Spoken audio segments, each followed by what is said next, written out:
నమస్కారం. రామకృష్ణ మఠం రామకృష్ణ సంఘాల శిష్యులకు జ్ఞానాన్ని అందించిన శారదాదేవి 172వ జయంతిని తణుకు రామకృష్ణ సమితి ఆధ్వర్యంలో ఆదివారం భక్తి శ్రద్ధలతో నిర్వహించారు.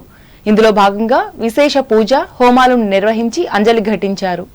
ఈ సందర్భంగా సమితి వ్యవస్థాపక ప్రతినిధి ప్రజా వైద్యులు తాతిన రామబ్రహ్మం మాట్లాడుతూ శారదాదేవికి ఉన్న ప్రాధాన్యతను వివరించారు.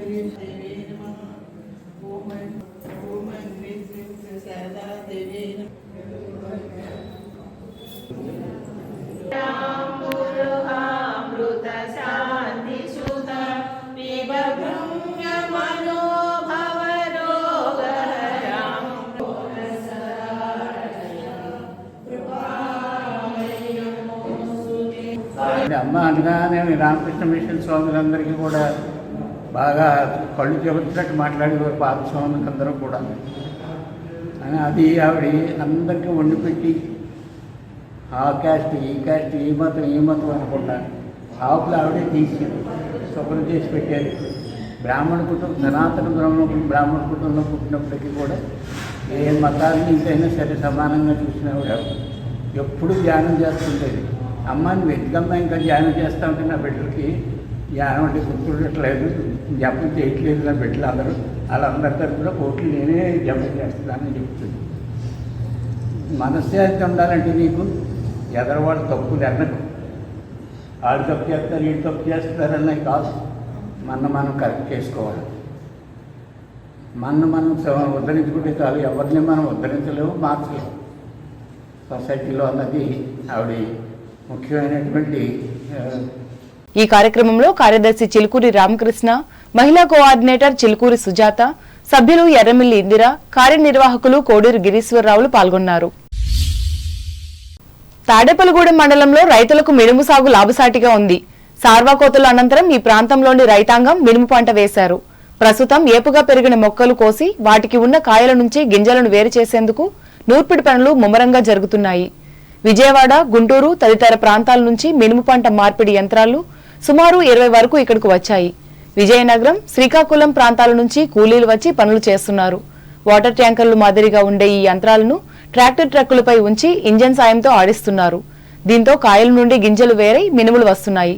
చిన్నతాడేపల్లి, కడియద్ద, కృష్ణాపురం, నీలాద్రిపురం, కొమ్ముగూడెం, పట్టింపాలెం, వీరంపాలెం, బంగారుగూడెం, జగ్గనపేట, రామన్నగూడెం, పెదతాడేపల్లి, మోదుగగుంట, దండగర్ర తదితర మెట్ట ప్రాంత గ్రామాల్లో సుమారు 2000 ఎకరాల్లో రైతులు మినుము పంట సాగు చేసినట్లు అగ్రికల్చర్ ఏడీపీ మురళీకృష్ణ తెలియజేశారు. విత్తనాలు, ఎరువులు, పురుగు మందులు, దమ్ము, స్ప్రేయింగ్, కోత, పోగులు పెట్టడం, నూర్పిడి ఇలా మొత్తం ఎకరానికి 25,000 రూపాయల వరకు ఖర్చు అవుతుంది. 6 నుంచి 8 క్వింటాలు మినుములు దిగుబడి వస్తున్నాయి. ప్రస్తుతం మార్కెట్లో దళారులు క్వింటాలకు 8,200 రూపాయలు ఇచ్చి కొనుగోలు చేస్తున్నారు. అంటే ఎకరానికి సగటున 7 క్వింటాలు దిగుబడి వేసుకున్నా 58,000 రూపాయల వరకు వస్తుంది. ఖర్చులు 25,000 రూపాయలు పోను 30,000 రూపాయలకు పైగా ఎకరానికి మిగులుతోంది. దీంతో ప్రస్తుత సీజన్లో మినుము పంట వేసిన రైతులు హర్షం వ్యక్తం చేస్తున్నారు. తూర్పుగోదావరి జిల్లా వార్తలు. రాష్ట్రంలో క్రీడారంగాన్ని ప్రోత్సహించడంతో పాటు క్రీడాకారులకు కూడా అన్ని సౌకర్యాలు కల్పిస్తామని AP sports authority chairman Animini Ravi Naidu తెలిపారు. రాజమహేంద్రవరం స్టేడియాన్ని ఆదివారం ఆయన శాసనసభ్యులు గోరంట్ల బుచ్చయ్య చౌదరితో కలిసి పరిశీలించి మాట్లాడారు. ఈ సందర్భంగా క్రీడా వికాస కేంద్రాలను త్వరలో పూర్తి చేస్తామని ఆయన తెలిపారు. ఈ నేపథ్యంలో ఖోఖో, కబడ్డీ, వాలీబాల్, ఫుట్బాల్ వంటి కోర్టులను ఏర్పాటు చేస్తామని చెప్పారు. ఈ ప్రాంగణంలో జిల్లా, రాష్ట్ర, జాతీయ స్థాయిలో క్రీడాకారులను తయారు చేసే విధంగా శిక్షణ ఇస్తామని అన్నారు. ప్రభుత్వంలో చంద్రబాబు నాయుడు గారిని దృష్టికి తీసుకెళ్ళి ఇక్కడ కానీ మల్టీపర్పస్ గేమ్స్ కానీ ఇదే స్టేడియం, ఎందుకంటే నడిబొడ్డున ఉంది, ఈ గ్రౌండ్ కానీ యూటిలైజ్ చేయగలిగితే, మల్టీపర్పస్గా యూటిలైజ్ చేయగలిగితే మన పిల్లలందరూ ఇక్కడ ఆడుకుంటారు. ఆడుకోవడంతో పాటు నేషనల్ స్టాండర్డ్స్ కానీ ఇక్కడ నిర్మాణంగా చేయగలిగితే ఇక్కడే ట్రైన్ అయ్యి ఇక్కడే గేమ్స్ నిర్వహించుకొని మన పిల్లలు జాతీయ స్థాయిలో కూడా పోటీల్లో పాల్గొనే పరిస్థితి ఉంది. రాజమండ్రి బిడ్డలు మెడల్ సాధించే పరిస్థితి అని చెప్పి ఆ రోజు ఆలోచించి ముఖ్యమంత్రి గారికి ఇక్కడ క్రీడా వికాస కేంద్రాన్ని నిర్మాణానికి రూపకల్పన చేసినప్పుడు ఆ రోజు స్పోర్ట్స్ అథారిటీగా ఆ రోజు నిధులు కూడా కేటాయించడం జరిగింది. కేటాయించిన తర్వాత దీన్ని ఎగ్జిక్యూషన్కి మున్సిపాలిటీకి అప్పగించడం జరిగింది. తర్వాత మీకు అందరికీ తెలుసు, తెలుగుదేశం ప్రభుత్వం పక్కకు పోవడం, ఒక గ్రహణం బట్టి క్రీడలకు గ్రహణం బట్టి ఇటు జగన్మోహన్ రెడ్డి అధికారంలోకి రావడం, దీన్ని ఇటు వాలీబాల్ కానీ, ఫుట్బాల్ కానీ, కబడ్డీ కానీ, ఖోఖో కానీ ఇవన్నీ కానీ ఇక్కడే నిర్వహించుకునే విధంగా మల్టీపర్పస్ గేమ్స్ నిర్వహించే విధంగా ఒక డిపిఆర్ రెడీ చేయడం జరిగింది. ఆ డిపిగా నిలిచిపోయిన క్రీడా వికాస కేంద్రాన్ని కూడా తొందరలోనే పూర్తి చేయడంతో పాటు అంబేద్కర్ కోనసీమ జిల్లా వార్తలు. అమలాపురం నియోజకవర్గంలో ప్రభుత్వ వ్యతిరేక మద్యం విధానంపై ఉపేక్షించేది లేదని ఈ నియోజకవర్గ ఎమ్మెల్యే ఐతాబత్తుల ఆనందరావు తెలిపారు. వరకు పట్టణంలోని మెబార్లీపేటలో ఆదివారం నిర్వహించిన విలేకరుల సమావేశంలో ఆయన పాల్గొని మాట్లాడారు. నియోజకవర్గంలో ఎక్కడా మద్యం గొలుసు దుకాణాలు పెట్టినా కఠిన చర్యలు తీసుకుంటామని అన్నారు. అలాగే లైసెన్స్ మద్యం దుకాణదారులు ప్రభుత్వ మార్గదర్శకాలను పాటించాలని స్పష్టం చేశారు.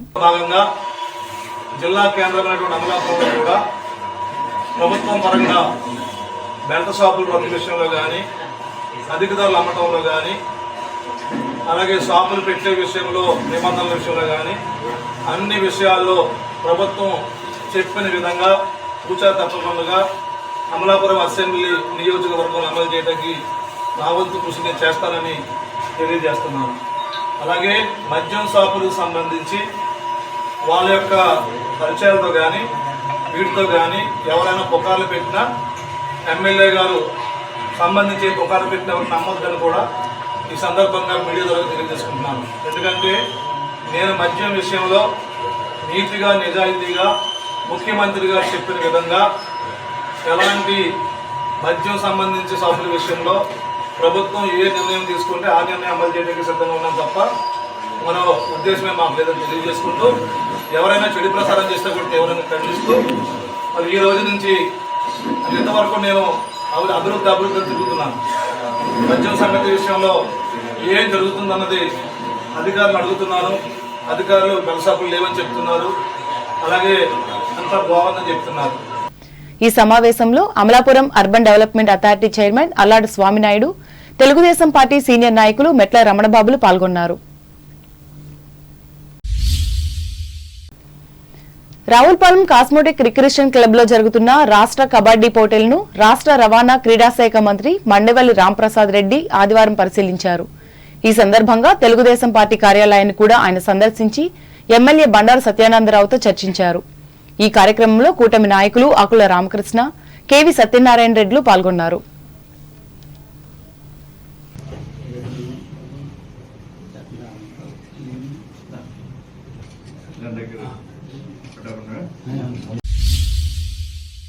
వార్తలు ముగించే ముందు ముఖ్యాంశాలు మరోసారి. మౌలిక వసతుల ఏర్పాటుతో ఉండి నియోజకవర్గ అభివృద్ధి ప్రకటించిన ఏపీ అసెంబ్లీ ఉపసభాపతి కనుమూరి. భారత రాజ్యాంగ పరిరక్షణకు నడుం బిగించాలి, తణుకులో ప్రజలకు పిలుపునిచ్చిన రాష్ట్ర మాజీ మంత్రి శోభనాధీశ్వరరావు, పాల్గొన్న ప్రజా సంఘాల ప్రతినిధులు. తణుకులో ఘనంగా గణిత శాస్త్ర దినోత్సవం, రామానుజన్కు నివాళులర్పించిన ఏకేటీపీ హైస్కూల్ ఉపాధ్యాయులు, విద్యార్థులు. ఉపాధ్యాయ ఉద్యమ నేత అయినప్రతి మృతి విద్యారంగానికి లోటు, తణుకు సంతాప సభలో పేర్కొన్న ఏపీటీఎఫ్ రాష్ట్ర అధ్యక్షురాలు చెన్నుపాటి. తాడేపల్లిగూడెం మండలంలో లాభసాటిగా ఉన్న మినుము సాగు, ఆనందం వ్యక్తం చేస్తున్న అన్నదాతలు. రాష్ట్రంలో క్రీడా రంగాన్ని ప్రోత్సహిస్తున్న ప్రభుత్వం, రాజమండ్రిలో స్పష్టం చేసిన AP sports authorities chairman Animini. మద్యం గొలుసు దుకాణాలపై కఠిన చర్యలు తప్పవు, అమలాపురంలో హెచ్చరించిన ఎమ్మెల్యే ఐతాబత్తుల. రావులపాలెం విచ్చేసిన రాష్ట్ర క్రీడా శాఖ మంత్రి మండివల్లి, ఘన స్వాగతం పలికిన ఎమ్మెల్యే బండారు. ఈ వార్తలు ఇంతటితో సమాప్తం. నమస్కారం.